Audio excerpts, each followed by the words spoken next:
17 फरवरी के दिन गणित की परीक्षा होने वाली है और आज की इस वीडियो में आपको गणित के वायरल क्वेश्चन बताने वाले हैं जो सीधे आपके परीक्षा में पूछे जा सकते हैं। जिस प्रकार से यहां पे प्रश्न आपको देखने को मिलेगा इसी तरीके के आपके एग्जाम में प्रश्न देखने को मिलेगा। तो यह वीडियो आपके लिए काफी ज्यादा इंपॉर्टेंट होने वाला है। जो बच्चे इस वीडियो को छोड़ करके जाएंगे वो बच्चे काफी ज्यादा पछताएंगे। तो इस वीडियो को अंतिम तक जरूर देखिएगा और अगर आपको पहले से इन सभी प्रश्न का उत्तर पता है तो आप जवाब देने का प्रयास जरूर कीजिएगा, क्योंकि जितने ज्यादा आप प्रश्न का जवाब दीजिएगा उतने ही अच्छे ढंग से याद हो जाएगा। लेकिन उसके पहले अभी तक वीडियो को लाइक और चैनल को सब्सक्राइब नहीं किया ना तो जल्दी से कर लीजिए, क्योंकि जब तक आप चैनल को सब्सक्राइब नहीं करेंगे आपको आगे से वीडियो नहीं मिल पाएगा। तो सोच क्या रहे हैं यार, जल्दी से चैनल को सब्सक्राइब कीजिए। आइए वीडियो को शुरू करते देखते क्वेश्चन क्या कह रहा है। तो सबसे पहला नंबर प्रश्न आपके स्क्रीन पे दिखाई दे रहा है और इसका जवाब देने का प्रयास कीजिएगा। बड़ा ही शानदार क्वेश्चन है, इसी तरीके के आपके एग्जाम में इस साल प्रश्न आएंगे। कह रहा है कि यदि tan थीटा बराबर 4/3 है तो sin theta plus cos theta का मान बताइए। देखिए यहां पे क्वेश्चन कैसे घुमाया गया है। पहले क्वेश्चन आता था कि tan थीटा बराबर कर दिया गया है तो केवल sin थीटा बताइए, लेकिन यहां पे पूछ दिया गया कि sin theta plus cos theta का मान बताइए। तो सबसे पहले आपको क्या करना होगा, यहां पे sin थीटा और cos थीटा दोनों का मान निकालना होगा। एक एक बातों को ध्यान में रखिए,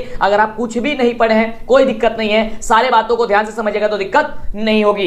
तो सबसे पहले आप जानते हैं कि tan थीटा बराबर क्या होता है, तो लंब बटे आधार होता है। ये बात आप ध्यान में रखिए। तो यहां पे लंब आपका 4 है और आधार आपका 3 है। तो इस प्रकार से हम लोग को कर्ण निकालना पड़ेगा। तो कर्ण बराबर होता है अंडर रूट लंब स्क्वायर प्लस आधार स्क्वायर, यानी कि 4 का स्क्वायर हो जाएगा हम सभी का 16 और 3 का स्क्वायर हो जाएगा हम सभी का 9। अब 16 नंबर होता है हम सभी का 25 और रूट से बाहर करेंगे तो हम लोग निकल जाएगा 5, यानी कि कर्ण का जो वैल्यू आया वो हम सभी का कितना आ गया, तो 5 आ गया। बिल्कुल। अब हमसे क्या कह रहा है कि sin theta plus cos theta. तो सबसे पहले हम लोग sin थीटा का वैल्यू निकालेंगे। तो sin थीटा देखिए यहां पे कितना निकल जाएगा, तो sin थीटा बराबर हम लोग का होता है लंब बटे की कर्ण। तो लंब 4 है, कर्ण 5 निकला है, यानी कि 4/5 हो गया। अब इसी तरीके से cos थीटा का वैल्यू निकालेंगे। तो cos थीटा बराबर होता है हम सभी का आधार बटे की क्या चीज, कर्ण। तो आधार 3 है और कर्ण हम सभी का 5 है, तो लिख दिया हम लोग 5। अब कह रहा है इन दोनों को जोड़िए, क्योंकि कह रहा है कि sin theta plus cos theta. अब देखिए ये क्वेश्चन आपके सब्जेक्टिव में पूछा जा सकता है, लेकिन ऑब्जेक्टिव में ये आया था आपके एग्जाम में पिछले वर्ष। तो इस तरीके के क्वेश्चन आपके एग्जाम में आ जाएंगे। तो आइए इसे हम लोग जोड़ देते हैं, यानी कि 4/5 प्लस 3/5 इसे हम लोग जोड़ते हैं। इसका एलसीएम करेंगे कितना होगा, 5 होगा। 5 से 5 कट जाएगा, ऊपर बचेगा 4, फिर 5 से 5 कट जाएगा, ऊपर बचेगा कितना, 3। अब 4 3 कितना हो गया, 7 हो गया। 7/5 यानी कि 7/5 जो होगा आपका बिल्कुल राइट जवाब हो जाएगा, यानी कि ऑप्शन नंबर जो आपका सी दिया गया है ये सी नंबर आपका बिल्कुल राइट जवाब हो जाएगा। तो इस तरीके से क्वेश्चन आएगा तो आपको एकदम धमाल मचा देना है। और याद कीजिए हम आपको जो बता रहे हैं ना इसी तरीके क्वेश्चन आपको एग्जाम में आएगा। एक एक क्वेश्चन मत छोड़िए, आप लोग पूरे ध्यान से एकदम मतलब रट जाइए, ठीक है, जिस तरीके से आपको हम बता रहे हैं। अब सिक्का उछल चुका है मेरे प्यारे साथियों, अब हेड भी आपका होगा और टेल भी आपका होगा। अब आपके अंदर खून नहीं जुनून दौड़ना चाहिए मेरे प्यारे साथियों। चलिए तो अगला प्रश्न बड़ा ही शानदार प्रश्न है। प्रश्न क्या है कि cosec theta minus cos theta का होल स्क्वायर किसके बराबर होता है। देखिए क्वेश्चन क्या कर रहा है कि कोसेक थीटा माइनस का cot थीटा और इसका होल स्क्वायर जो होता है वह क्या होता है, तो इसका होल स्क्वायर होता है 1 माइनस cos थीटा बटे का 1 प्लस cos थीटा, यानी कि ऑप्शन नंबर आपका जो बी कह रहा है ये बी नंबर आपका बिल्कुल ही राइट आंसर हो जाएगा। चलिए अगला नंबर प्रश्न हम सभी क्या कह रहा है कि कैपिटल आर त्रिज्या वाले वृत्त में थीटा डिग्री कोण वाले त्रिज्या खंड के संगत चाप की जो लंबाई होती है बाबू वो क्या होती है। और देखिए यहाँ पे कुछ चेंजिंग की गई है और इसी चेंजिंग को जो बच्चे समझते नहीं है वो परीक्षा में अक्सर गलती करके चले जाते हैं, फिर बाद में पछताते हैं। तो वो चीज को ध्यान देना है, थोड़ी थोड़ी देखिए चेंजिंग करके आपसे पूछा जाएगा जब आपके एग्जाम में ऑब्जेक्टिव आ रहा है। तो ध्यान दीजिए यहाँ पे वैसे हम लोग आमतौर पर क्या जानते हैं, ध्यान से समझिए, त्रिज्या खंड के संगत चाप की लंबाई क्या होती है। तो हम सभी जानते हैं कि थीटा बटे 360 गुणे 2πr, ये हम लोग आमतौर पे ये फॉर्मूला जानते हैं, ठीक है। लेकिन इसमें चेंजिंग क्या कर दी गई है, यहां पे ऑप्शन में कोई भी ऑप्शन यहां से दिखाई नहीं दे रहा होगा, लेकिन यहां पे देखिए ऑप्शन होगा कैसे और ऑप्शन क्या होगा, ठीक है। तो जल्दी से वीडियो को लाइक और चैनल को सब्सक्राइब कर दीजिए और एक एक बातों को सुनिए। अब देखिए यहाँ पे क्या होगा, यहाँ पे जो आर हमने यहाँ पे लगाया है वो क्या होगा, कैपिटल आर होगा। क्या होगा, कैपिटल आर होगा, यानी कि हम सभी को हो जाएगा थीटा बटे 360 गुणे 2π और कैपिटल आर हो जाएगा, क्योंकि थीटा की जगह थीटा ही हम सभी का ये दिया गया ना, बिल्कुल। अब देखिए ये ऑप्शन कहां पे दिया गया हम सभी का, तो ऑप्शन नंबर आप देखिएगा बी में दिया गया, लेकिन बी में जो गुणा है उसे हटा दिया गया है। तो गुणा आप सभी जानते हैं, इस बात को याद कर लीजिए कि जब भी आप गुणा इसमें करेंगे तो यही मान आएगा। देखिए थीटा में अगर गुणा करते हैं 2πr से तो क्या आएगा, 2πr और थीटा लिख सकते हैं बटे 360 हो जाएगा। बात तो वही है यार, बिल्कुल बात वही है यार। तो ऑप्शन हो जाएगा क्या चीज, बी नंबर हो जाएगा। ये गुणा हमने लगाया है, गुणा होता है, इससे कोई मतलब है गुणा कीजिए तो या फिर ऐसे लिख दीजिए तो बात तो वही है। आगे देखिए एक एक बातों को बाबू समझिए, नहीं तो बड़ा ही दिक्कत हो जाएगा बाबू, समय काफी कम है और इतनी लाजवाब तरीके से आपको बता रहे हैं कि मत पूछिए, एक एक बातों को सुनते जाइएगा, दिक्कत नहीं होगा, ठीक है। अगला प्रश्न कह रहा है कि सेक 11 डिग्री बट्टा का कोसेक का 79 डिग्री का जो वैल्यू होती है वो क्या होती है। देखिए जब भी ऐसा क्वेश्चन आएगा तो हमने आपको बताया था कि अगर आपके पास समय नहीं होगा, अगर जैसे मान लीजिए कभी कभी होता है कैसे समय नहीं है, पेपर मतलब अब छिनाने वाला है, मतलब कि आप पेपर ले लेंगे टीचर, तो क्या करना, बस एक पे टिक कर देना, बस एक पे टिक कर देना, आपका आंसर आ जाएगा। लेकिन आप चाहते हैं कि इसे हम समझ लें कि कैसे बना है, तो समझ लीजिए, क्योंकि हो सकता है कि यह क्वेश्चन आपसे सब्जेक्टिव में पूछ दिया जाए। ठीक है, तो देखिए इसको कैसे आप लोग बनाइएगा। ठीक है, तो इसलिए कहते हैं चैनल को सब्सक्राइब जब तक नहीं करेंगे फिर आगे से वीडियो नहीं मिल पाएगी, फिर इतनी अच्छी कमाल की वीडियो आपको नहीं मिल पाएगी। देखिए कह रहा है कि सेक का 11 डिग्री यहां पे दिया गया, क्या दिया गया, सेक का 11 डिग्री। तो इसमें से क्या कीजिए, या तो सेक को चेंज कीजिए या तो कोसेक चेंज कीजिए। किस पे, सेक 90 माइनस थीटा या फिर कोसेक 90 माइनस थीटा से चेंज कीजिए। तो आइए हम लोग सेक का ही चेंज करते हैं। तो सेक 90 माइनस थीटा यानी कि 90 माइनस 79 डिग्री अगर लिखेंगे, देखिए सेक 90 में से अगर हम लोग 79 यानी कि 79 डिग्री को घटा देंगे तो हम लोग का कितना आ जाएगा, सेक 11 डिग्री आ जाएगा। बिल्कुल, अब नीचे जो लिखा गया उससे हम लोग वैसे ही लिख देते हैं, जैसे कि कोसेक यहाँ पे 79 डिग्री लिखा है, 79 डिग्री हमने यहाँ पे लिख दिया। हम सभी जानते हैं कि सेक 90 माइनस थीटा जो होता है वो कोसेक थीटा के बराबर होता है, यानी कि ऊपर हो जाएगा कोसेक यहाँ पे 79 डिग्री, अब बट्टे नीचे वही दिया गया है कोसेक का 79 डिग्री। ठीक है, अब दोनों ऊपर और नीचे बराबर है, इसका मतलब ये कट जाएगा, कटेगा कितना बचेगा 1, यही तो आपका आंसर हो गया 1। बिल्कुल, तो अगर सॉल्व करके बनाना चाहते हैं तो इस तरीके से बना सकते हैं। जब ये सब्जेक्टिव में आएगा तो याद करिएगा कि याद करके रखिए कि इस तरीके से सब्जेक्टिव में आपका आएगा ही आएगा। ठीक है, चलिए अगला देखिए।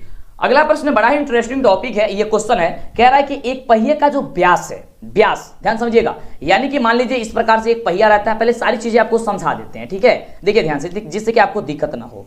देखिए इस तरीके के पहिया है, कह रहा है इसका व्यास, व्यास कौन होता है, ये पूरा व्यास होता है ना, बीच में ये मान लीजिए केंद्र हो गया। व्यास किसे कहते हैं, 2r को, दो गो त्रिज्या को होती है, तो उससे मतलब जब दो त्रिज्या होती है, कि 2 त्रिज्या जब मिलती है तो एक व्यास का निर्माण हो जाता है, यानी कि पूरा का पूरा ये व्यास हो गई। अब कह रहा है कि एक पहिया का जो व्यास है वो 40 सेंटीमीटर, कितना है 40 सेंटीमीटर, यानी कि टोटल लंबाई इसकी है 40 सेंटीमीटर। ठीक है, कह रहा है कि 176 मीटर की दूरी तय करने में कि इसे कितने चक्कर लगाने पड़ेंगे, यानी कि देखिए 176 किलोमीटर की दूरी तय करना है इसको। ठीक है, तो सबसे पहले हम लोग आर निकालेंगे। आर बराबर क्या होता है, यहां से बस इसको आधा कर देंगे तो हम लोग का आर निकल जाएगा, यानी कि 40 में से भाग देंगे, यहां से 2 से कितना हो जाएगा हम लोग का आर निकल जाएगा, यानी कि बच गया कितना 20। ठीक है, तो 20 सेंटीमीटर यानी कि 20 सेंटीमीटर हम लोग का आर का वैल्यू निकल गया। अब क्या रहा है कि 176 मीटर की दूरी तय करने में इसका जो है कितने चक्कर लगाने पड़ेंगे। अब देखिए सबसे पहले यहां पे परिधि निकालेंगे हम लोग, यानी कि 2 पाई आर, तो 2 पाई आर निकालेंगे तो हम लोग क्या होगा, 2 गुणे पाई का वैल्यू कितना है 22/7, 22/7 आमतौर पे होता है, आर का वैल्यू कितना निकला 20। ठीक है, अब चलिए अब इसे मल्टीप्लाई करते हैं, तो 22 दूनी 44 और 44 दूनी कितना होता है 88। ठीक है, 880/7। अब 880/7 जो हो गया वो हम सभी का क्या निकल के चला आया, तो हम सभी क्या निकल के आ गया, यह एक चक्कर यानी कि इसकी परिधि निकल के आ गया। ठीक है, अगर यह एक बार घूमेगा तो इतने दूरी जो है यहां पे यह तय कर लेगा। ठीक है, इतने सेंटीमीटर। अब यह कह रहा है, आसानी तरीके से ध्यान से समझिएगा, तो कह रहा है कि 176 मीटर में कह रहा है कि दूरी तय करने में इसका जो लगा समय है, अब यह समय क्या, ये कितने चक्कर लगाएगा। ठीक है, अब इसमें देखिए क्या करेंगे, यहां से 176 मीटर कह रहा है तो मीटर को पहले हम लोग सेंटीमीटर में चेंज करेंगे, क्योंकि ये जो हम लोग का सभी मान निकल के आया है यहां पे परिधि, यानी कि एक चक्कर पूरा करने में इसको 880/7 सेंटीमीटर की दूरी लग रही है, मतलब कि इतना, मतलब कि ये लग रही है आपको। ठीक है, यानी इतनी दूरी इसको लग रही है। अब 176 मीटर में ज्ञात करने की कितनी दूरी, कितनी चक्कर ये लगा सकता है, तो सबसे पहले 176 गुणे हम लोग करेंगे 100 से गुणा, क्योंकि इसको 176 जो मीटर है उसको सेंटीमीटर में बदलेंगे, तो 100 से गुणा करेंगे तो हो जाएगा 1700 कितना, यहां पे हो जाएगा हम सभी 17,600 हो जाएगा। ठीक है, 100 से गुणा करेंगे, डबल जीरो इसमें बैठा देंगे। अब 17,600 में बस भाग दे देंगे हम लोग 880/7 से, चक्कर की संख्या निकालने के लिए, यानी कि 17,600 में भाग देंगे किसे, 880 की हम लोग भाग देंगे 7 से। अब ये भाग में है तो गुना में बदल जाएगा, इसका मतलब 17,600/1, यहाँ पे कुछ नहीं है तो 1, और ये नीचे का ऊपर चला जाएगा, गुणा आप जानते हैं, भाग ये भिन्न वाला, ये तो सभी बच्चे जानते थे, तो ऊपर हो जाएगा 7, अब बट्टे हो जाएगा 800, यहाँ पे हो जाएगा 80। अब देखिए जब आप यहां पे जब आप लोग गुणा कीजिएगा, किसे गुणा कीजिएगा, जब 17,600 में 7 से गुणा कीजिएगा तो गुणा कर लीजिएगा, हम यहां पे गुणा कर लिए हैं, गुणा कीजिएगा तो आएगा 1,23,200। ठीक है, अब नीचे आपको 880 से भाग दे देना है, कितना 880 से। ठीक है, भाग देंगे तो आपका निकल के आएगा 140 चक्कर आएगा। ठीक है, कितना आएगा 140 चक्कर आएगा। यानी कि ऑप्शन कहां पे दिया गया, ऑप्शन नंबर आपका ए में दिया गया। कहां पे दिया गया, ए में आपका ऑप्शन दिया गया। एक बार और समझिए, यह क्वेश्चन आपके सब्जेक्टिव में पूछा जा सकता है और इसी तरीके के क्वेश्चन आपके एग्जाम में आएगा। ध्यान दीजिए, कह रहा था कि एक पहिए का जो व्यास है वह 40 सेंटीमीटर है, 176 मीटर की दूरी तय करने में उसके चक्रों की संख्या कितनी होगी। तो यहां से सबसे पहले हम लोग क्या निकालेंगे, त्रिज्या निकालेंगे। तो त्रिज्या निकल गई 20 सेंटीमीटर। अब हम लोग परिधि निकालेंगे, यानी कि एक चक्कर पूरा करने में कितना दूरी लग रहा है इसको। तो इसके लिए तो हम लोग को परिधि निकालना पड़ेगा। तो परिधि हमने 2πr से निकाला, तो निकला हम सभी का 880/7 सेंटीमीटर। इसे समझिए। अब कह रहा था कि 176 मीटर, तो मीटर को हमने बदल दिया सेंटीमीटर में। सेंटीमीटर में जब हमने बदला तो 17,600 निकला। अब 17,600 में भाग दे देंगे 880/7 से। अब यह भाग में है तो गुणा में चेंज होगा। जब गुणा में चेंज होगा तो 17,600 गुणे 7 बट्टे क्या हो जाएगा, नीचे हो जाएगा 880। अब इसे हम लोग 17,600 में गुणा करेंगे तो 1,23,200 आएगा। ठीक है, अब उसको क्या करेंगे हम लोग, नीचे 880 से भाग दे देंगे तो आ जाएगा हम लोग का 140। ठीक है, इसमें ज्यादा थोड़ा सा गुणा वाला प्रोसेस ज्यादा है, इसलिए आपको थोड़ी सी कठिन लग रही होगी, लेकिन बड़ा ही आसान तरीके से आपको 2 बार बता दिए, जिससे कि दिक्कत नहीं होगा। आगे देखिए, अगला प्रश्न कह रहा है कि यदि शंकु की ऊंचाई h हो और आधार की त्रिज्या r हो तो आयतन क्या होगा। इसका मतलब होगा कि सिंपल ए शंकु की क्या पूछ दिया है, क्या पूछ दिया है, आयतन पूछ दिया है। तो शंकु का जो आयतन होता है, आयतन हम सभी का भी होता है, भी बराबर होता है हम लोग का 1/3 into pi r square h होता है। क्या होता है, 1/3 पाई आर स्क्वायर एच होता है। तो देखिए कि 1/3 पाई आर स्क्वायर एच कहां पे, ऑप्शन नंबर हम सभी का है बी नंबर में। तो बी नंबर हम सभी का क्या हो जाएगा, बिल्कुल ही राइट जवाब हो जाएगा। अभी तक जो बच्चे वीडियो को लाइक नहीं किए यार, लाइक कब करोगे, फटाफट से लाइक कीजिए और चैनल को सब्सक्राइब कीजिए। चलिए, यहाँ पे पहले वाला ही दोबारा हो गया, आ गया है ना। चलिए आगे बात करते हैं। अगला क्वेश्चन 7वां नंबर, ठीक है, 6 नंबर तक हम लोग बात कर चुके थे। अगला देखिए, प्रश्न कह रहा है कि किसी बेलन का जो व्यास है वो 28 सेंटीमीटर है। कितना है, 28 सेंटीमीटर है। डी है कितना, 28 सेंटीमीटर हम सभी का दिया गया है बेलन का व्यास। ओके, कह रहा है इसकी ऊंचाई कितनी है, तो 20 सेंटीमीटर है। कितना है, 20 हम सभी का सेंटीमीटर इसकी ऊंचाई है, यानी कि h का वैल्यू 20 दिया गया है। इसका संपूर्ण पृष्ठीय क्षेत्रफल हमको निकाल देना है, कुछ नहीं करना, बड़ा ही इजी है। सबसे पहले आपको यहां से क्या कर लेना है, r का वैल्यू निकाल लेना है। r बराबर क्या होगा, आधा होती है, यानी कि व्यास की आधा त्रिज्या होती है। 28 का आधा कितना होगा, 14, यानी 14 सेंटीमीटर हम सभी का क्या निकल गया, r निकल गया। 20 सेंटीमीटर हम लेगा, h तो दिया ही गया है, इसमें कोई सोचना ही नहीं है। अब हम लोग बस सिंपल सा बस हम लोग को ये कर देना है, बस इतना छोटी सी काम कर देना है कि इसका फॉर्मूला जो होता है वो हम सभी का क्या होता है। तो हम सभी जानते हैं कि बेलन के संपूर्ण पृष्ठ जो क्षेत्रफल होता है वह हम सभी का होता है 2πr इंटू आर प्लस का h होता है। क्या होता है, 2πr इंटू आर प्लस का h होता है। अब देखिए ध्यान से कैसे बनेगा, 2 की जगह 2 हमने रख दिया, पाई की जगह 22/7 होता तो हमने 22/7 यहां से रख दिया, इंटू आर की जगह हमने 14 निकाला, 14 रख दिया, into r plus h, into r का वैल्यू 14 है प्लस एच का वैल्यू कितना है 20, हमने 20 लिख दिया। अब इसे करेंगे 7 दूनी 14, 22 दूनी 44, 44 दूनी 88, 88 इंटू 14 और 20 कितना होता है 34। यानी कि अब क्या करेंगे हम लोग, अब 88 में 34 से गुणा कर देंगे, आज जो हम लोग का आंसर आएगा वो हो जाएगा। तो 88 में जब 34 से गुणा करेंगे तो हम आएगा 2900, कितना आएगा 2900 हम सभी का आएगा 92।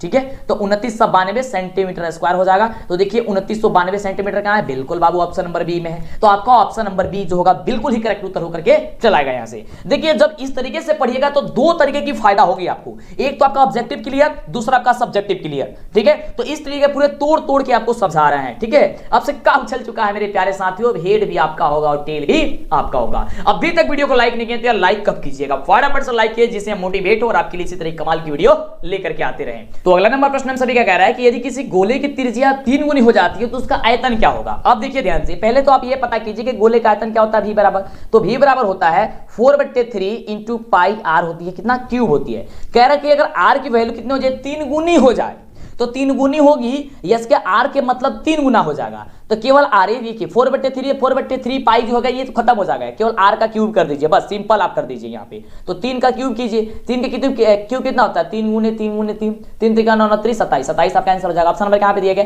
ऑप्शन नंबर आपका जो डी नंबर दिया गया आपका बिल्कुल ही राइट जवाब हो जाएगा। ठीक है, चलिए बड़ा ही अच्छा है क्वेश्चन। चलिए अगला क्वेश्चन देखिए, अगला प्रश्न कह रहा है हम सभी का बड़ा ही सुंदर प्रश्न है, 9 नंबर प्रश्न कह रहा है कि यदि किसी घन के विकर्ण की जो लंबाई है वो कितने हैं, तो 6√3 सेंटीमीटर है, तो इसके संपूर्ण पृष्ठीय क्षेत्रफल जो होगा वो क्या होगा। ये देखिए बड़ा आसान क्वेश्चन है। सबसे पहले ये पता कीजिए कि घन के विकर्ण की जो लंबाई होती है वो क्या होती है।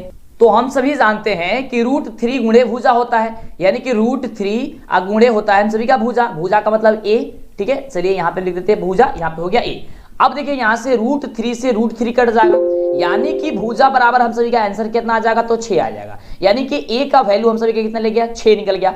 अब हम सभी जानते हैं कि इसके संपूर्ण पृष्ठ जो क्षेत्रफल होता है वो होता है 6 गुणे भुजा स्क्वायर, यानी कि a स्क्वायर। तो 6 गुणे भुजा, भुजा का वैल्यू कितना है, तो भुजा का वैल्यू हम सभी का है 6, तो 6 का कर देंगे स्क्वायर। अब इसका गुणा कीजिए, अब हो जाएगा 6 गुणे और ये क्या स्क्वायर कह रहा है, तो 6 गुणे 6 हो जाएगा। आप 6 में 6 से गुणा कीजिए 36, और 36 में 6 से गुणा कीजिए कितना होगा, तो हो जाएगा हम सभी का 216। तो 216 जो होगा हम सभी का सेंटीमीटर स्क्वायर आंसर निकल करके चला आएगा। तो देखिए कि 216 सेंटीमीटर स्क्वायर कहां पे दिया गया है, तो ऑप्शन नंबर हम सभी का दिया गया है बी नंबर में। तो बी नंबर आपका क्या होगा, बिल्कुल ही राइट जवाब हो जाएगा। आगे बात करते हैं अगले क्वेश्चन की। अगला प्रश्न हम सभी का क्या कह रहा है, अगला प्रश्न कह रहा है कि यदि किसी शंकु के वक्र पृष्ठीय क्षेत्रफल जो है वो कितना है, 880 सेंटीमीटर स्क्वायर है और त्रिज्या कितनी है, तो 14 सेंटीमीटर है। तो इसकी तिर्यक लंबाई बताना है आपको। देखिए बड़ा ही घुमा घुमा करके यार क्वेश्चन इसमें पूछा गया। ये जितना क्वेश्चन है आपको सब्जेक्टिव में आना चाहिए, लेकिन ऑब्जेक्टिव में दिया गया। इसका मतलब आपको पढ़ने की बेहतरीन तरीके से जरूरत है, ठीक है। तो आप उस ढंग से पढ़िए जिससे कि आपका दोनों तैयारी हो जाए, यानी कि जो बच्चा सब्जेक्टिव बनाएगा वही बच्चा ऑब्जेक्टिव बना सकता है, ठीक है। रटने वाला सिस्टम खत्म हो गया, इतना बात आप याद रखिए, ठीक है। तो जल्दी से वीडियो को लाइक और चैनल को सब्सक्राइब कीजिए। जिस तरीके से हम बता रहे हैं उसे आप लोग ध्यान से सुनते और समझते जाइए, ठीक है। तो सबसे पहले इसके लिए आपको क्या करना होगा, पहले आपको पता ये करना होगा कि शंकु के वक्र पृष्ठीय जो क्षेत्रफल होता है वह क्या होता है। तो हम सभी क्या जानते हैं कि शंकु की वक्र पृष्ठीय जो क्षेत्रफल होती है पाई आर एल होती है, यही होती है ना, बिल्कुल। तो पाई का वैल्यू कितना है, तो 22/7, ये हम सभी जानते हैं। आर का वैल्यू कितना दिया गया, तो दिया गया 14 इंटू एल, एल का वैल्यू नहीं दिया गया, एल निकालना है, बराबर कुल कितना दिया गया है, 2πRL बराबर कितना है, 880 सेंटीमीटर स्क्वायर हम सभी का पहले से ही दे दिया गया है, यानी कि πRL बराबर हम सभी को दिया गया है। अब देखिए 7 दूनी 14, 22 दूनी 44, 44 हो गया एल, एल बराबर हो गया 880 सेंटीमीटर स्क्वायर। अब एल का वैल्यू कितना निकल जाएगा, तो 880 बट्टे की हो जाएगा 44, तो 44 दूनी 88 यानी कि 2 यानी कि 20 निकल गया आप सभी का 20 सेंटीमीटर। ऑप्शन नंबर में दिया गया है बी नंबर में, ठीक है। बी नंबर क्या हो जाएगा, बिल्कुल ही करेक्ट उत्तर हो जाएगा। क्या हो जाएगा, बी नंबर आपका बिल्कुल ही करेक्ट उत्तर हो जाएगा, ठीक है। बड़ा ही सिंपल क्वेश्चन था, बस आपको यहाँ पे वक्र पृष्ठीय क्षेत्रफल कितना दिया गया, तो ध्यान से कहिए कि सर 880 सेंटीमीटर स्क्वायर दिया गया है, तो ये किसके बराबर होता है, तो πRL के बराबर, यानी कि πRL बराबर हम सभी को दिया गया 880 सेंटीमीटर। तो यहाँ से हम सभी का एल का वैल्यू आसानी तरीके से निकल ही जाएगा। चलिए अगला क्वेश्चन देखिए। अगला प्रश्न कह रहा है कि किसी वृत्ताकार क्षेत्र की परिधि यानी कि जो दी गई है वो दी गई है कितना, 4 पाई मीटर है, तो इसकी त्रिज्या क्या होगी। अब देखिए यानी कि परिधि क्या होती है, 2πr होती है, तो 2πr बराबर दे गया 4 पाई, ओके। अब कह रहे इसकी त्रिज्या क्या होगी। अब देखिए यहां से पाई से पाई कट गया और यहां से 2 दूनी कितना होता है, 4 होता है, यानी कि r का वैल्यू कितना निकल गया, 2 निकल गया। देखिए कितना घुमाया है यार, ऑप्शन क्या हो जाएगा, बी नंबर हो जाएगा। तो घुमाया है तो आपको घूमना नहीं है, आपको उसको घुमा देना है, यानी कि क्वेश्चन को जबरदस्त तरीके से जवाब दे देना है, जिससे कि आपका रिजल्ट बेहतरीन आए, बिल्कुल बेहतरीन आएगा। अब आपके अंदर खून नहीं जुनून दौड़ना चाहिए मेरे प्यारे साथियों। जिस तरीके से हमें बता रहा है एकदम उसी तरीके से आप लोग ध्यान में देते जाइए क्वेश्चन को, और वीडियो को लाइक और चैनल को सब्सक्राइब कर लीजिए, जिससे कि आगे से वीडियो मिले। आप लोग सब्सक्राइब नहीं करते चैनल से, जिससे कि वीडियो नहीं मिलती है और फिर अधूरा तैयारी हो जाती है, फिर दिक्कत हो जाएगी आगे चलकर, ठीक है। चलिए अगला प्रश्न कह रहा है कि 6 सेंटीमीटर त्रिज्या वाले अर्धवृत्त की कुल परिमिति क्या होगी। अब देखिए 6 सेंटीमीटर त्रिज्या वाले अर्धवृत्त की कुल परिमिति, तो ये तो फॉर्मूला बेसिस ही क्वेश्चन है यार। हम सभी ये आमतौर पे हर बच्चे जानते हैं इसका सबसे पहले फॉर्मूला क्या होता है, ठीक है। तो फॉर्मूला आप सभी क्या जानते हैं, बिल्कुल, कि πr + 2r होता है, क्या होता है, अर्धवृत्त की कुल परिमिति πr प्लस होता है 2r, ओके। अब देखिए यहां से हम लोग r कॉमन ले लेते हैं, तो जब r कॉमन ले लेंगे क्या बचेगा, पाई + 2 बचेगा। अब यहाँ पे r का वैल्यू 6 दिया गया है, तो 6 लगा देंगे, यानी कि पाई + 2 हो गया। अब देखिए कहां पे ऑप्शन दिया गया है, ऑप्शन नंबर बी में दिया गया है, तो ऑप्शन नंबर क्या हो जाएगा, बी नंबर बिल्कुल हो जाएगा। देखिए हम 6 पहले लिखे 6 बाद में लिख दिया, बात तो वही है ना, बिल्कुल यार बात वही है। ऑप्शन क्या हो जाएगा, बी नंबर बिल्कुल ही राइट जवाब हो जाएगा। अगला देखिए, अगला प्रश्न कह रहा है, बड़ा ही सुंदर प्रश्न है कि 21 सेंटीमीटर त्रिज्या वाले वृत्त के उस चाप की लंबाई क्या होगी जो वृत्त के केंद्र पर 60 डिग्री का कोण जो है अंतरित करती है। कितना डिग्री का कोण अंतरित करती है, तो 60 डिग्री का कोण यहां पे अंतरित कर देती है। कुछ नहीं करना है, आपको क्या करना है, θ/360 गुणे यहां पे 2πr का फॉर्मूला लगा देना है, क्योंकि ऊपर आपको हमने फॉर्मूला बताया था। थीटा का बदले दिया गया 60/360 गुणे 2 का वैल्यू यहां पे 2 लिख देते हैं, पाई का वैल्यू 22/7, आर का वैल्यू कितना है 21 है, तो 21 हमने यहां पे लिख दिया, इंटू में 21 लिख लिया। अब कटाएंगे इसको, देखिए 0 से 0 कट गया। अब देखिए ये हो गया कितना 6 में 6 से गुणा 6 से भाग देंगे तो 6 के 36 यानी कि 6, और ये 2 से कट जाएगा, हो जाएगा 3, ठीक है, और 3 से कटेगा ये 7 बार में, हो जाएगा 7 त्रिका कितना होता है 21, 7 से 7 ये कट जाएगा, बचा क्या चीज 22, ओहो सब कट गया, बिल्कुल कट गया। ऑप्शन क्या हो जाएगा 22 नंबर, बिल्कुल 22 होगा, ये आंसर आपका आ जाएगा, ऑप्शन नंबर क्या हो जाएगा बी हो जाएगा। तो इस तरीके से यार गजब तरीके से तैयारी कीजिए और कहीं पे भटकने की जरूरत नहीं, आप लोग लगातार तैयारी कीजिए, गद्दा मचाइए, धमाल मचाइए बस। चलिए अगला नंबर प्रश्न हम सभी क्या कह रहा है कि दो घनों के आयतनों का अनुपात 1:27 है, तो उनके पृष्ठीय क्षेत्रफलों का जो अनुपात होगा वह क्या होगा। तो ये देखिए कितना घुमाया है, इस क्वेश्चन में काफी बच्चे फेल कर जाते हैं, काफी बच्चे इसका जवाब नहीं दे पाते हैं, गलती हो जाता है। गलती क्या करते हैं ध्यान दीजिए, यहाँ पे कह रहे हैं कि सबसे पहले आयतनों का अनुपात आपको दिया गया है, तो पृष्ठीय क्षेत्रफल का अनुपात ज्ञात करना है, तो इसके लिए तो सबसे पहले भुजा ज्ञात होनी चाहिए। तो हम सभी जानते हैं कि घनों का जो अनुपात होता है, घन की जो ये आयतन होती है वो भुजा क्यूब होती है, ठीक है। तो ये हम सभी को होगा भुजा क्यूब, इसको 1 मान लेते हैं और नीचे का भुजा 2 क्यूब मान लेते हैं, ठीक है, या a1 क्यूब और a2 क्यूब आप मान सकते हैं, ठीक है। चलिए ये उसको 2 मान लेते हैं, ओके। अब बराबर यहां पे हो गया हम सभी का 1/27 हो गया, ठीक है। अब देखिए यहां से भुजा क्या निकलेगा, तो हम लोग 1 का स्क्वायर करेंगे, 1 का क्यूब करेंगे तो 1 ही होगा, और यहां से 3 का क्यूब करेंगे तो 27 निकल करके चला आएगा, यानी कि भुजा का जो वैल्यू निकल के आ जाएगा यहां पे 1 हो जाएगा, 1 अनुपात हो जाएगा 3, ठीक है, यानी कि एक घन की भुजा 1 होगी, एक घन की भुजा 3 होगी। अब पूछ रहा है इसके पृष्ठीय क्षेत्रफलों का, हम सभी का क्या पूछ रहा है, अनुपात पूछ रहा है, यानी कि हम सभी का पृष्ठीय क्षेत्रफल होता है 6 गुणे भुजा स्क्वायर यानी कि a स्क्वायर, ठीक है। तो यहाँ पे a1 कर देते हैं बटा 6 गुणे भुजा स्क्वायर, फिर यहाँ पे a2 स्क्वायर कर देते हैं, तो 6 गुणे भुजा स्क्वायर, तो पहले वाला एक का घन का क्या था 1, तो 1 का स्क्वायर करेंगे तो 1 होगा, तो 1 का स्क्वायर हमने यहाँ पे लगा दिया, ठीक है। अब देखिए 6 गुणे फिर भुजा स्क्वायर, यानी कि अब एक का आया था 3, तो 3 त्रिका कितना हो गया 9, तो 3 का स्क्वायर पहले यहाँ पे लिख लेते हैं ताकि समझ में आपको आए। अब देखिए 6 का 6 और 1 में गुणा कीजिएगा, वहां से हो जाएगा 1, नीचे क्या है 6 का 6 और ऊपर कितना है ये, इसके बाद कितना है 3 का स्क्वायर, तो 3 तरीके कितना होता है 9 होता है। अब देखिए यहां से 6 से 6 कट गया, बचा क्या चीज 1/9, 1/9 का मतलब हो गया कि 1 अनुपात हम सभी का कितना हो गया 9, तो 1 अनुपात 9 कितना कहां पे दिया गया, ऑप्शन नंबर सी में दिया गया, तो ऑप्शन नंबर क्या होगा सी, बिल्कुल राइट जवाब हो जाएगा। तो इस तरीके से आपको क्वेश्चन को समझना है, क्वेश्चन क्या कह रहा है, और आसान तरीके से आपको एक एक स्टेप में जाना है और तब आपको किसी क्वेश्चन को सॉल्व करना है, समझ में आ रहा है ना। चलिए आगे बात करते हैं अगले क्वेश्चन की। अगला प्रश्न कह रहा है कि एक बेलन जिसकी आधार की त्रिज्या 80 सेंटीमीटर है, देखिए त्रिज्या 80 सेंटीमीटर है, उस ऊंचाई जो दिया गया 20 सेंटीमीटर दिया गया, तो संपूर्ण पृष्ठीय क्षेत्रफल एवं वक्र पृष्ठीय क्षेत्रफल ये दोनों का अनुपात अब पूछ रहे हैं। देखिए कितना फिर घुमाया है, यानी कि यहां से पूछ रहा है 2 pi r into r plus h बटे 2 पाई यहां से आर एच, ठीक है, इसका अनुपात पूछ रहा है। बस सिंपल कुछ नहीं करना, बस आपको मान बैठाते जाना है। 2 पाई यहां पे 2 पाई से 2 पाई कटा देता ताकि सिंपल हो जाए। आर का वैल्यू यहां पे दोनों में सेम है, तो आर का वैल्यू भी हम कटा देते हैं, आसान हो गया।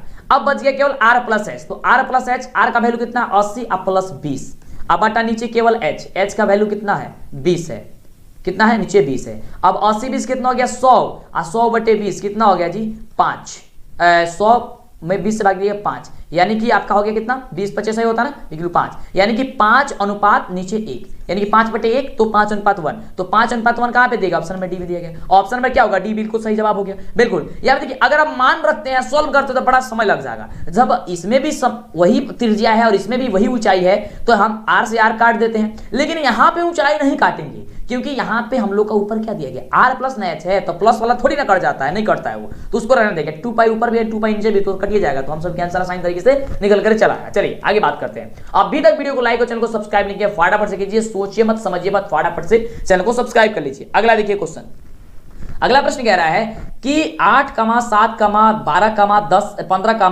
10, 9, 11 की माध्यिका क्या होगी। अब पहले सबसे पहले इसको आप ये बढ़ते क्रम या घटते क्रम में सजाइए, फिर आपको एक ट्रिक बताते हैं, ज्यादा कुछ आपको ज्ञात करने की जरूरत इसमें नहीं होगी। तो आइए इसे हम लोग बढ़ते क्रम में सजा लेते हैं। सबसे पहले लिखते हैं 7, 7 के बाद से 8, 8 के बाद से होगा 9, 9 के बाद से क्या होगा इसमें 10, 10 के बाद से 11, 11 के बाद से कितना होगा 12, 12 के बाद से कितना दिया गया 15, इसको लिख लेते हैं 15। अब क्या कीजिए कि दोनों बगल से बराबर बराबर आप चिन्हित कर लीजिए, इधर से बराबर, इधर से 3, इधर से 3, क्या हो गया इधर से 3 घेर दीजिए और इधर से 3 घेर दीजिए, बीच वाला मान कितना बच रहा है 10, और यही आपका हो जाएगा माध्यिका। ऑप्शन नंबर क्या हो जाएगा ए नंबर हो जाएगा। समझिए, जो बच्चे नहीं जानते इसे इस ट्रिक को बता देते हैं। जब भी आपको माध्यिका ज्ञात करना होगा और विषम संख्या होगा, वो जैसे विषम संख्या है ये कितना है 1 2 3 4 5 6 7, 1 2 3 4 5 6 7, 7 है, 7 विषम संख्या है, तो 7 है तो क्या कीजिए 3 पीछे वाले और 3 आगे वाले को आप लोग भगा दीजिए, बीच वाला जो मान होगा वो आपका आंसर हो जाएगा। पहले आप बढ़ते या घटते क्रम में लिख लीजिएगा, तब ऐसा मत कि लिखेगा मत आप तब लिख दीजिएगा तो हो जाएगा गड़बड़, फिर कहेंगे सर ने गलती बता दिया। तो सर थोड़ी ना गलती बताया है, गलती आप समझ ली है। अगला देखिए, अगला बाबू प्रश्न क्या कह रहा है कि 70, 80, 50, 60, 70, 40, 50, 90, 50, 30 का बहुलक क्या होगा। बहुलक कौन होता है, जो सबसे ज्यादा बार आया होगा। तो सबसे ज्यादा बार कौन आया है, तो 50 आया है, तो 50 ऑप्शन क्या हो जाएगा, बी नंबर बिल्कुल राइट जवाब हो जाएगा। चलिए आगे देखिए अगला प्रश्न क्या कह रहा है। अगला प्रश्न कह रहा है, बड़ा ही सिंपल क्वेश्चन है कि किसी वर्गीकृत आंकड़े में यदि यहां पे दिया गया यदि XIS वर्गमतल का मध्य बिंदु जो है वो FIS संगत ब्रह्मताएं हैं एवं जो X0 आपको दिया गया यह माध्य है, तो फिर इस तरीके के सिग्मा यहां पे जो वैल्यू दिया गया इसका वैल्यू क्या होगा। तो बिल्कुल कुछ नहीं सोचना है, समझना है। यहां पे आपको बस इसका ये सूत्र ही होता है, आप लोग यहां पे आसानी तरीके से टिक कर दीजिएगा यहां पे ऑप्शन नंबर ए पे, ठीक है। चलिए बिल्कुल अगले प्रश्न की बात करते हैं। अगला प्रश्न सभी का क्या कह रहा है। अगला प्रश्न सभी का है कि यदि किसी घटना के घटने की प्रेरिकता P है तो उसके नहीं घटने की प्रेरिकता क्या होगी। तो यार तो सभी बच्चे जानते हैं कि अगर घटना घटने की प्रेरिकता अगर आपका दे दिया गया P है या कोई भी यहाँ पे दे सकता है, तो घटना नहीं होने की प्रेरिकता क्या हो सकती है। आप लिख सकते हैं कि 1 - का P होगा, यही होगा ना, क्योंकि एक से ज्यादा होता नहीं, यानी एक होता है टोटल प्रेरिकता, एक से ज्यादा होगा नहीं, तो एक में से घटाएंगे जो वैल्यू आएगा वो आ जाएगा। यानी ऑप्शन नंबर क्या हो जाएगा, हम सभी का बी नंबर जो दिया गया है ये बी नंबर आपका बिल्कुल आंसर हो जाएगा। समझ में आ रहा है ना। चलिए आगे बात करते हैं अगले प्रश्न की। अगला प्रश्न क्या कह रहा है।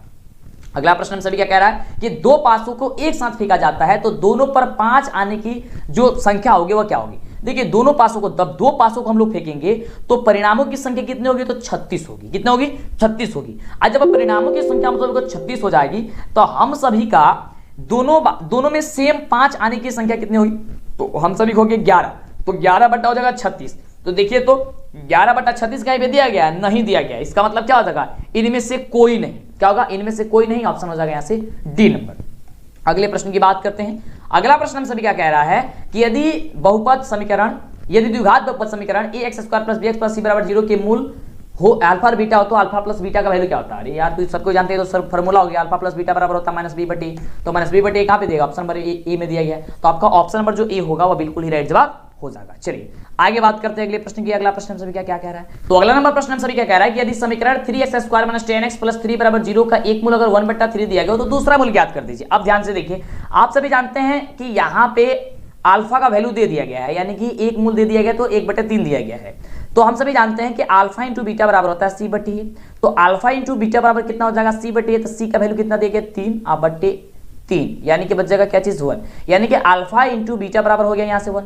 तो यहाँ पे जब अल्फा इंटू बीटा बराबर 1 हो गया तो अल्फा का वैल्यू हम सभी का क्या दिया गया 1/3 इंटू हो जाएगा हम सभी का बीटा, ठीक है, बराबर 1। तो बीटा बराबर क्या होगा, बीटा बराबर हो जाएगा 1/1/3। अब ये भाग में है तो गुणा में चल जाएगा, यानी कि 1/, यहाँ पे कुछ नहीं तो 1 इंटू, अब ये 3 ऊपर चल जाएगा 3/1। अब 1 में 3 से गुणा करेंगे हो जाएगा 3, अब 1 से गुणा करेंगे हो जाएगा 1, अब 3 में 1 से गुणा करेंगे हो जाएगा 3।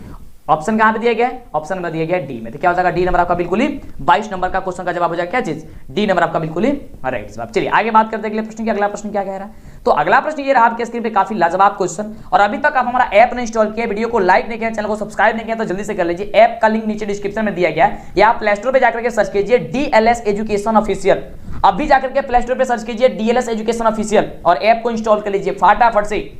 DLS एजुकेशन ऑफिशियल का ऐप है, आप इंस्टॉल कीजिए, वहां से तैयारी गजब तरीके से कीजिए। चलिए अगला प्रश्न कह रहा है कि यदि द्विघात समीकरण 9x² + 6kx + 4 = 0 के मूल वास्तविक समान हो तो k का वैल्यू जो हम सभी का क्या होगा। इसके लिए सबसे पहले हम लोग क्या करेंगे कि k का वैल्यू निकालने के लिए हम लोग यहाँ पे d बराबर फॉर्मूला लगाएंगे तो होता है b² - 4ac। अब देखिए d² क्या होता है, d² बराबर क्या होता है 4ac होता है। तो b² क्या है, यहाँ पे b का वैल्यू क्या है, तो यह हो जाएगा 6k, तो 6k का स्क्वायर माइनस हो जाएगा 4a का वैल्यू कितना है 9 अगुणे c का वैल्यू कितना है जी, तो है आपका 4। अब देखिए अब बराबर हो जाएगा हम सभी के 0।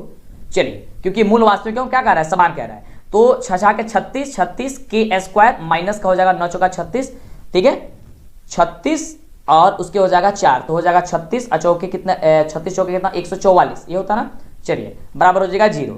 अब देखिए के स्क्वायर बराबर क्या हो जाएगा आपका, ये देखिए यहाँ 36 के, अब इसको पहले बराबर कुछ साइड भेज दीजिए, हो जाएगा 144 केवल, माइनस में तो प्लस में कर दीजिए। अब के स्क्वायर बराबर कितना हो जाएगा, तो 144 बटे हो जाएगा 36, ठीक है। अब इसको कटाएंगे तो क्या हो जाएगा 4, 36 में 144 भाग देंगे हो जाएगा 4, अब 4 हो जाएगा तो 4 जो है आपका स्क्वायर में है, यानी कि के स्क्वायर बराबर 4 है, तो के बराबर क्या होगा √4 यानी कि हो जाएगा कितना 2। तो 2 आपका आंसर कहां पे दिया गया है, कहां पे दिया गया है, ऑप्शन नंबर आपका जो है आपका सी नंबर में दिया गया 2 और एक हो जाएगा -2, क्योंकि जब हम सभी का के का वैल्यू जब यहां से निकलेगा तो एक प्लस में भी आएगा और एक हम सभी का माइनस में भी आएगा। क्यों? क्योंकि रूट में है, तो रूट से जब भी बाहर जाता है वो प्लस माइनस दोनों में होता है आंसर। ठीक है, एक 2 और एक 2 माइनस हो जाएगा। ठीक है, यानी कि ऑप्शन नंबर हो जाएगा क्या चीज का, हो जाएगा सी नंबर। चलिए आगे बात करते हैं अगले प्रश्न की। अगला प्रश्न हम सभी का क्या कह रहा है, तो अगला प्रश्न ये रहा आपके स्क्रीन पे। प्रश्न कह रहा है कि द्विघात समीकरण 4y² + 4y + 1 = 0 के मूलों का गुणनफल क्या होगा, यानी कि अल्फा इंटू बीटा बराबर क्या होगा। तो अल्फा इंटू बीटा बराबर होता है c/a, तो c का वैल्यू कितना है 1 और a का वैल्यू कितना है 4, तो 1/4 कहां पे दिया गया, ऑप्शन नंबर आपका ए में दिया गया है, तो ए नंबर इसलिए आपका क्या हो जाएगा, बिल्कुल ही राइट जवाब हो जाएगा। चलिए ऑब्जेक्टिव सब्जेक्टिव मॉडल पेपर और ऑनलाइन टेस्ट देने के लिए आपको फटाफट से सर्च करना है डीएलएस एजुकेशन। यहाँ पे आपको 7 सालों का मॉडल पेपर मिल जाएगा। देख सकते हैं यहाँ पे जैसे ही डीएलएस एजुकेशन लिखे तो आपके सामने ये डीएलएस एजुकेशन का ऑफिशियल वेबसाइट है, आपको यहीं पे जाना है। मेरे नाम से और भी लोग बनाए हुए हैं, वह गलत है, आपको वहां नहीं जाना है। यहाँ डीएलएस एजुकेशन ऑफिशियल पे उस पर क्लिक करना है, क्लिक करते हैं इस तरीके से ओपन होगा और यहाँ पे आपको सारा चीज मिल जाएगा ऑब्जेक्टिव सब्जेक्टिव डाउनलोड करने के लिए, जो भी मॉडल पेपर है, और एक नहीं पूरे 7 सालों का मॉडल पेपर मिलेगा, जो भी रिजल्ट है, एडमिट कार्ड है, सब चीज यहाँ पे आपको मिलता है। तो जैसे इस पर क्लिक करिएगा फटाफट से ऐड वगैरह आएगा, इसे आप बंद कर देना है और बंद करने के बाद से देख सकते हैं पूरा का पूरा यहाँ पे हर चीज प्रोसेस जो है आपको सारा चीज दे दिया गया। देख सकते हैं यहाँ पे कितने सालों का मॉडल पेपर देख सकते हैं, 2019 का, 2021 का, 2018 का, देख सकते हैं 2018 का, 2016 का, मतलब बहुत सारे मॉडल पेपर यहाँ मिलेगा। यह सभी याद करना आपके लिए काफी जरूरी है, तो जल्दी से सर्च कीजिए डीएलएस एजुकेशन ऑफिशियल। अगला नंबर प्रश्न हम सभी क्या कह रहा है कि यदि x + 2, 3x और 4x + 1 समानांतर श्रेणी में हो तो x का वैल्यू ज्ञात कीजिए। तो समानांतर श्रेणी में कब होता है, जब d1 = d2 होता है, यानी कि दूसरे पद में से पहला पद को घटाते हैं और तीसरे पद में से दूसरे पद को घटाते हैं तो आपस में बराबर होना चाहिए, यानी कि 3x - x + 2 = 4x + 1 - का 3x। अब इसे सॉल्व कीजिए, 3x को 3x पहले माइनस से गुणा कर लेते हैं सब में, तो -x हो जाएगा या -का 2 हो जाएगा, बराबर कितना हो जाएगा, यहाँ से 4x में से 3x घट जाएगा, कितना बचेगा, x प्लस हो जाएगा 1। अब देखिए ध्यान से 3x में से x घटे कितना बचेगा, 2x - 2 बराबर हो गया कितना, x + 1। अब चर को एक साइड अचर को एक साइड पक्षांतरित कर लेते हैं, तो यहां से ध्यान दीजिए 2x, यहाँ पे 2x दिया गया, इसको पक्षांतरित हो जाएगा -x बराबर, अब इस +1 और इसको पक्षांतरित करके उस साइड तो माइनस में, तो ये हो जाएगा आपका प्लस में, तो 2x में से 1x घट जाएगा, कितना बचेगा, x बराबर कितना हो जाएगा 3, 2 1 3, यानी कि x का वैल्यू निकल गया हम सभी का क्या चीज 3। तो x का वैल्यू जब 3 निकल गया तब 3 क्या हो जाएगा आपका, बिल्कुल ही राइट जवाब हो जाएगा। तो बस आज के इस वीडियो में इतना ही। अभी तक वीडियो को लाइक और चैनल को सब्सक्राइब नहीं किए तो कर लीजिए, समय ज्यादा लग रहा है इसलिए हम आपको बस इतना ही बता रहे हैं ताकि आपको अच्छे से समझ में, इसका रिवीजन कीजिए। इसके आगे वाले वीडियो हम आपको बता देंगे। मेरा ऐप इंस्टॉल कीजिए, नीचे डिस्क्रिप्शन में लिंक दिया गया, फटाफट से डीएलएस एजुकेशन ऑफिशियल, या आप जाकर के प्ले स्टोर पे सर्च कीजिए, गूगल पे जरूर सर्च कीजिएगा डीएलएस एजुकेशन ऑफिशियल, या नीचे डिस्क्रिप्शन में लिंक दिया गया है मेरे वेबसाइट का। वेबसाइट पे आप लोग ऑनलाइन टेस्ट और ऐप पे भी online test objective subjective model paper प्राप्त कर सकते हैं। तो फिर मिलते हैं इसी तरह कमाल वीडियो के साथ नेक्स्ट वीडियो में।